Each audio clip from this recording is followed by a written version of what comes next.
Welcome to Outrage Overload, a science podcast about outrage and lowering the temperature. This is episode 63. Recently, in episode 61, we talked with Kurt Gray about his book, Outraged, and explored the harm-based model of morality. How our moral outrage is rooted in perceptions of harm and victimization. That conversation was a great overview of a really big subject. This work by Kurt Gray and his team is a seminal contribution to the field. To truly appreciate its impact, and considering the depth of material, we felt a more in-depth exploration was warranted. So, in this episode, we're doing just that. We're nerding out a bit, digging into the research that underpins these ideas, expanding upon the core ideas with additional detail and nuance with one of those researchers. My name's Sam Pratt. I'm a lab manager at the University of North Carolina in the Deepest Beliefs Lab, where I study the psychology of morality and political polarization. Sam Pratt will help us explore why we moralize certain issues and how these perceptions shape everything from our social interactions to political polarization. If you've ever wondered why people can look at the same event and see completely different moral truths, or why we often feel so certain about who's the victim and who's the villain, this episode is for you. Let's get into it.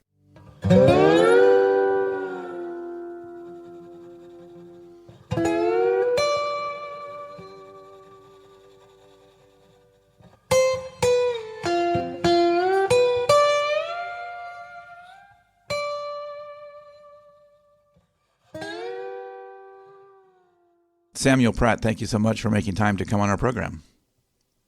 Yeah, thanks for having me on. So this paper, I think my first question is one of these questions that we could probably spend the whole afternoon talking about. But your paper explores the morality's central role in human cognition and culture. So how do you define morality? I've had a lot of conversations with listeners about this. And why is morality integral to understanding human behavior? Yeah, I think morality can be defined in a lot of ways. The way that we're thinking about it in our paper is especially judgments of moral wrongness. So when we see something and we think that it's wrong or it's right, and if it's wrong, we get outraged about it, and that comes with all of these different psychological implications. So we feel a strong desire to punish people when they do something wrong and to blame them. That's what we are especially interested in. But I think in terms of human behavior, morality has been something that, humans have always been interested in, not just psychologists today. But, it's something that we fight wars over. It's something that we base our legal system off of, what our perceptions are of what are the right and wrong things to do. And it's also something that I think a lot of our thoughts and behaviors return to when we're in social groups, gossiping about, people who wronged us or whether our behaviors were right or wrong in different contexts. So I think people understand that morality is this big question of human society, but I think it's also even more pervasive than a lot of people even recognize. Mm-hmm. Right. Maybe we're not even always aware of it. Your paper talks about something that I've had a lot of conversations about this, sort of the paradox of the coexistence of moral relativism and moral universalism. And I don't know, maybe we can describe those terms a little bit, just so people kind of have an idea there. And then maybe you can help us understand, how cultures can have such different moral values, yet the human mind seems to share these consistent ways of processing morality. Yeah, it's a big question, and it's something that we're trying to resolve in our paper. This idea that if we look across cultures and within our own culture, you'll see a lot of different moral values. People value loyalty and they value family and respect and all of these different things. And I think over the past decades, there's been a lot of cross-cultural research that has found some interesting similarities in different cultures. So if you look, you can look at cultures in the West and you can look at, developing societies, and across all cultures, you'll find similarities in moral values. So everybody is going to have certain moral prohibitions against, murder and stealing and violating others' rights. But you're also going to find really interesting differences in how cultures structure their morality. And so there's been this big debate in the field about, how do you get these differences across societies? Is it that, morality is many different things? Sort of this idea of relativism, are there many different ways to structure morality? Or is it really, do these differences come from sort of the same cognitive processes in the mind? And so when we dig into sort of the psychology of morality, we find that, even across these differences, there are lots of similarities in how people make their moral judgments. So, everybody is very sensitive to sort of the cognitive capacities of people that are involved in moral acts. So, anytime you're harming a very vulnerable victim, that's going to be seen as immoral. If something is done intentionally rather than unintentionally, that's going to be seen as especially immoral. And so that's sort of the way that we're approaching it, is that there are many different moral judgments that we make, but there are also very interesting similarities in how people are making these judgments. Hmm. Well, and you mentioned harm there, and your paper argues that this, our moral outrage is kind of rooted in this perception of harm, and that sort of that's kind of a universal, and and maybe you can break that down for us a little bit more, and talk about like the way we interpret harm, and also this, like you even mentioned, the idea of intention, and how that kind of crosses those boundaries a little bit in terms of different cultures. Yeah, definitely. So one of the main things that moral psychologists are trying to do is we're trying to figure out sort of what are the basic ingredients of a moral judgment. So morality is kind of this funny thing where we just know it when we see it. Like if you see someone, robbing a store, you just know that's an immoral act. And we have these very strong intuitions about morality.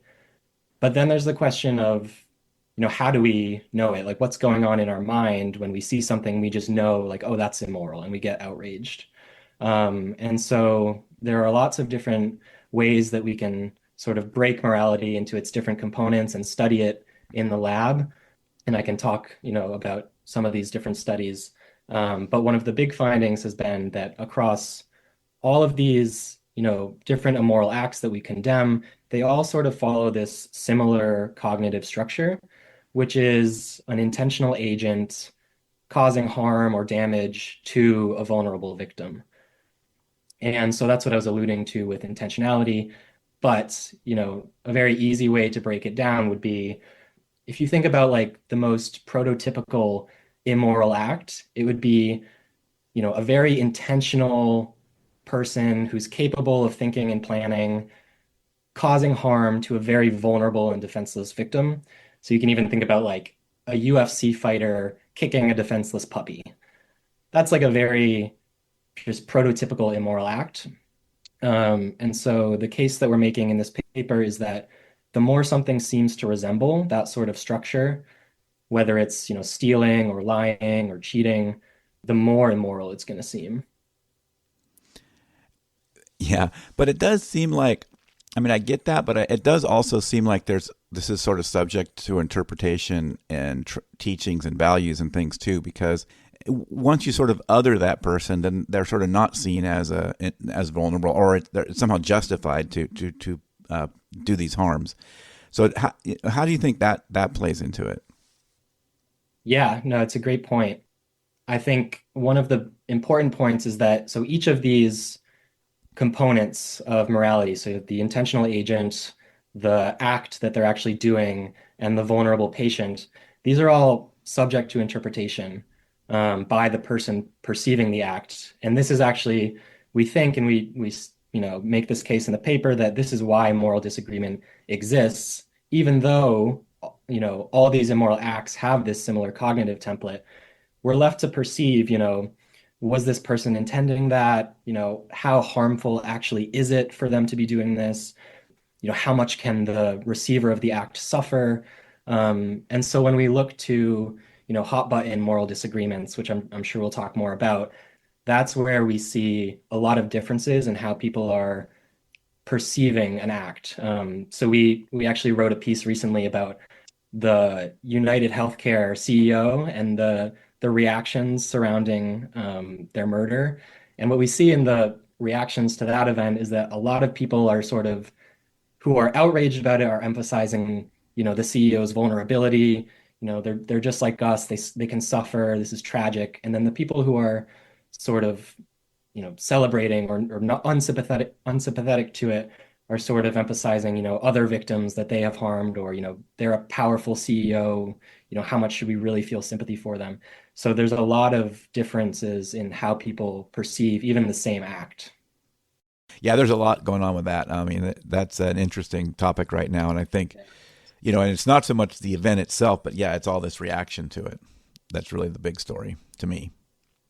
Yeah, no, it's really interesting. I mean, it's the same thing as like Ocean Gate and like all of that, like the people's reactions to scandals like this when it involves a morally bad or morally ambiguous person is really interesting.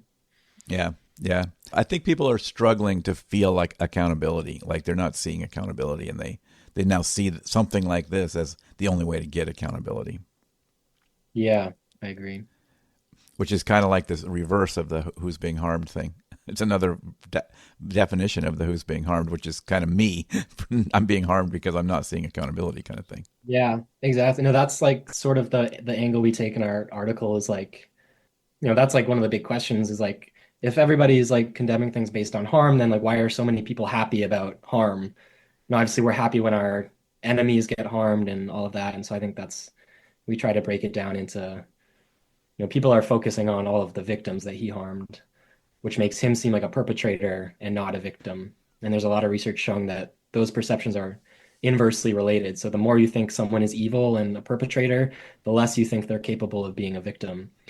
And actually, the less you think they can like literally suffer. Um, Mm-hmm. Jonathan Haidt's work, on moral foundations theory seems to be, it seems like it's very influential in this space, and it talks about like care and fairness and loyalty and authority. How do your findings, the findings in this paper, kind of either challenge that framework or and maybe or align with it, particularly when it comes to sort of moral outrage and maybe in our specific case, polarization. yeah.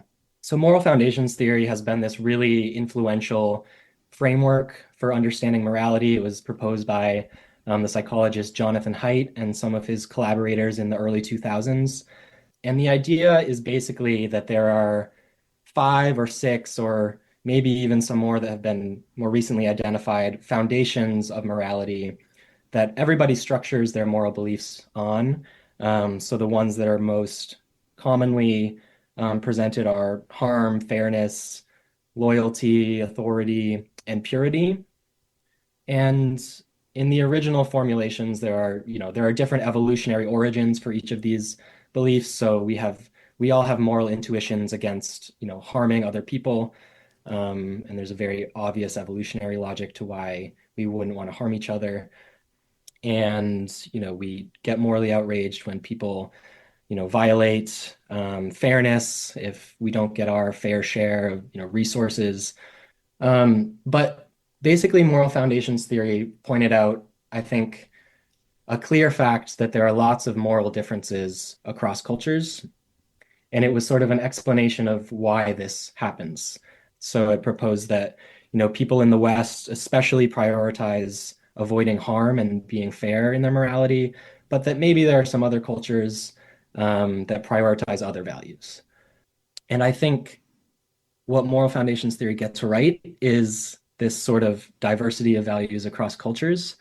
And so expanding a lot of the psychology research on morality beyond just Western cultures has shown all of the diversity that there is in values.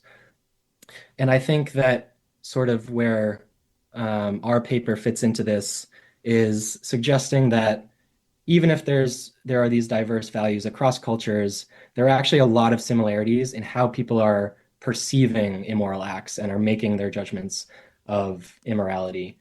So I think maybe a clear example that comes from the paper is in the 80s and 90s, there was this cultural psychologist Richard Schwader, who's actually Jonathan Haidt's PhD advisor.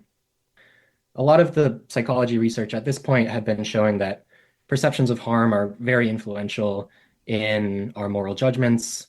So a lot of studies with American children found that, if something seems to be harming the rights or the welfare of another person, that's when we decide that something is morally wrong. But Richard Schwader started doing cross-cultural research where he went to this small town in India to study how these people, the Brahmin Indians, understood morality. And he found that they had a lot of values that didn't seem to clearly boil down to perceptions of harm. So, for example, they had this really interesting tradition where when a father dies, it's the role of the eldest son to avoid eating chicken and clipping their nails and cutting their hair for around 10 days in order to cleanse the father's death pollution. And so, this is this moral belief that seems to have no relevance to, how people think about harm. But if you actually ask, if you interview the Brahmin Indians and you ask them, why are they making this moral judgment? They'll tell you that, they think that if they don't do it, it'll send the father's soul to purgatory and condemn him to eternal suffering. And so once you actually sort of start to dissect people's beliefs and why they hold them, you can see that people have these perceptions of harm that are driving their moral judgments. Interesting. So in your paper, you talk about these clusters of vulnerability, if I have that right, like the other, the environment, the powerful, the divine. And you talk about how liberals and conservatives differ in kind of how they perceive harm to these groups. And maybe you can talk about that a little bit and help us kind of understand how this might apply in kind of these moral underpinnings of our political debates. Yeah, absolutely. So this is research that's still under peer review, I should mention, but it's on what we call assumptions of vulnerability, which are essentially the beliefs we have about the extent to which other groups or other entities can suffer, or the extent to which they can be vulnerable to, harm or mistreatment or victimization. The idea being, going back to how people make moral judgments, that we morally condemn an act and we get outraged at an act when it seems to harm a vulnerable victim. But if we look at political disagreement, especially today, it's very obvious that people have different ideas about who is most victimized in society and maybe who is even capable of being a victim. So if you think about something like abortion, it's clear that conservatives are much more concerned about the potential victimhood of fetuses, whereas maybe liberals emphasize the vulnerability of pregnant women. And so we wondered if maybe these different ideas about victimhood can help explain some important moral disagreements. And so we ran a set of studies where we just asked these simple questions about a variety of different targets. So we gave people, lots of different targets ranging from the environment, so things like, coral reefs and rainforests, how much can they suffer?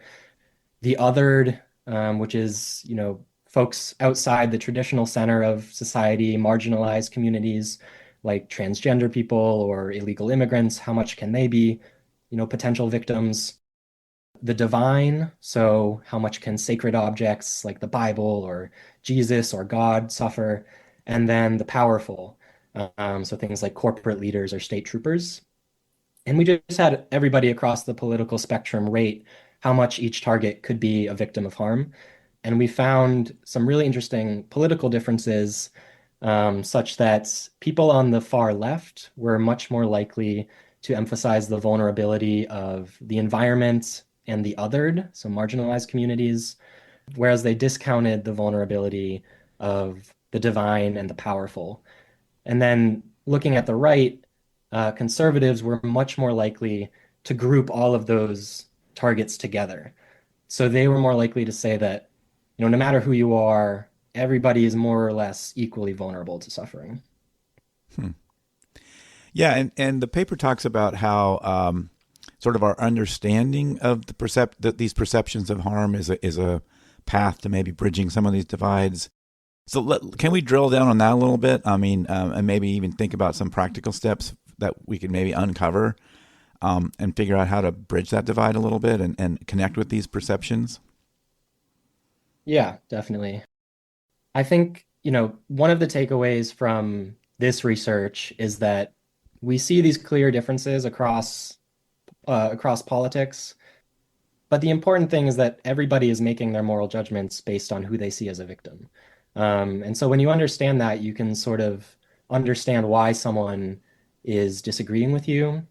So, if it's easy to think that, if someone disagrees with you about, gun rights or abortion, maybe they just have fundamentally different values, or maybe they even have just a different moral mind than you. But when you start to understand, who do they see as being harmed? Um, what are their own personal experiences that maybe lead them to believe that? Then I think it's easier to see that people are making their moral judgments with the same fundamental concerns as you. They want to prevent harm to society and to the people they see as vulnerable, but they're focusing on different victims. Hmm. Yeah, one thing the paper talks about, and it's something we talk about a lot on this show, is that a lot of us always believe that sort of we just present these facts and statistics, and that'll change somebody's mind, and they'll understand and come around to our way of thinking. And this paper talks about how personal stories of harm are actually sort of far more effective in that. But there is a little bit of it almost feels like there's a paradox there, because I mean, and a couple of issues too. I mean, I often hear things, people with pushback like, oh no, man, facts matter. What are you talking about? Or, if they can't understand facts, why should I, sort of even bother trying to have a conversation with them?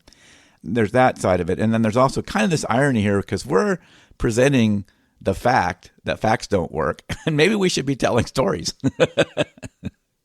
Yeah, it's a good point. It is a little paradoxical. Yeah, I think obviously facts matter. We're scientists, we're scientifically minded people. We need facts to be able to know how to, make good policies and structure a society. But I think aside from that, there's the question of, how can we get people to disagree more civilly? And that's what a lot of this research is focusing on. And it turns out that people think that the best way to bridge divides or to make people respect each other across moral disagreements is to use facts. So this is research by a postdoctoral scholar in our lab, Emily Cuban, and she just polled people, if you were talking to someone who disagreed with you, what would make you respect their viewpoint? And the majority of people say, just give me the facts. Like if I know the facts, then I'll respect their viewpoint.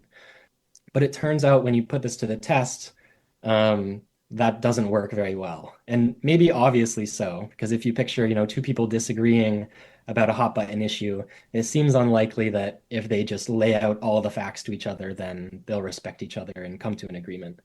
But what she does find works very well, is when you share personal experiences, especially personal experiences involving harm, about why you hold your viewpoint. So in this paper, she ran like 15 studies with all these different interesting methodologies where she had people disagreeing about a moral issue, and either they support their stance with a fact. So maybe, it's that I want stricter gun regulations because I saw this statistic about gun violence. Or I have that stance because I know someone who is personally victimized by gun violence. And it turns out that using personal experiences to support your beliefs is a much better way of getting the other side to respect you, because they actually see those beliefs as more true, when you use personal experiences to support them relative to facts. So, what do you think we can do? It seems like it's really difficult for people to embrace this power of storytelling, and this seems like it aligns with work, like street epistemology and deep canvassing, and some of that work as well.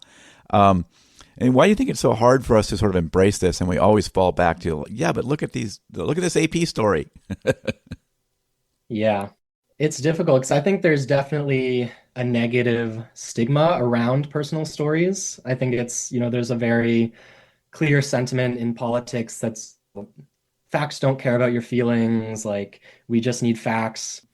But I think especially today, each side has their own facts, and it's easy to just rely on, the statistics that you're seeing from your side of of the news, and it's just not very persuasive to people. And I think if we can get people to move away from the goal of just being right in a political conversation, but actually trying to understand why someone believes what they believe, I think that's where personal experiences are especially helpful. Because even if you disagree with someone, if you can try and understand sort of retracing the steps that they made to get to their ultimate belief, that's where, maybe you still disagree with them, but you can understand why they hold the belief. And that's, one way of at least having a civil conversation.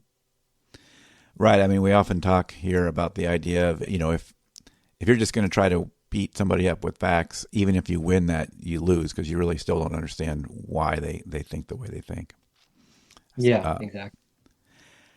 So, the paper concludes, and we've kind of already touched on this, but maybe we can add more to this, that, this moral diversity we've talked about doesn't exist despite our shared concern for harm, but actually because of it.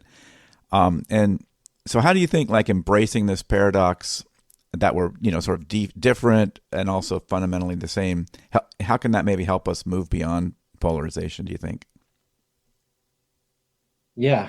I mean, I think one step is just acknowledging that there are no easy answers to morality. So I think one thing about morality is we all feel very strongly that our judgments are objective and true and that we have the answers.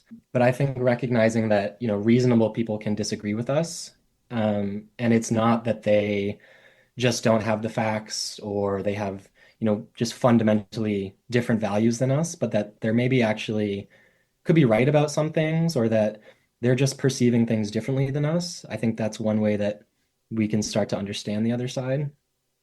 And then, like I mentioned earlier, the idea that, our common focus on harm is sort of this common currency across moral disagreements. So, even if the other side wants different policies than you and they disagree about some moral issues, we still have the same fundamental goal, which is to, protect the people that we care about from being harmed. Um, and in these studies on why personal stories work in bridging divides, what we find is that they work because people can start to recognize that the other side is concerned about harm.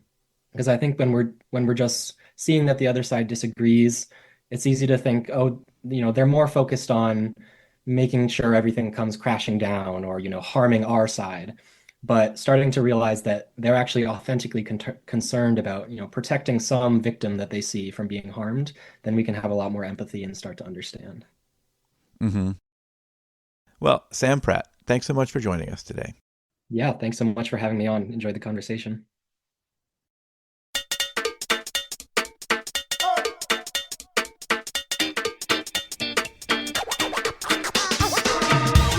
And that is it for this episode of the Outrage Overload podcast. For links to everything we talked about on this episode, go to outrageoverload.net. If you enjoyed this episode, if you found it interesting, please tell some friends about it. Post it to your social media. Better yet, text someone. Even better, talk to someone in real life. Tell them about this show. I really appreciate it. Okay, see you in a week or two.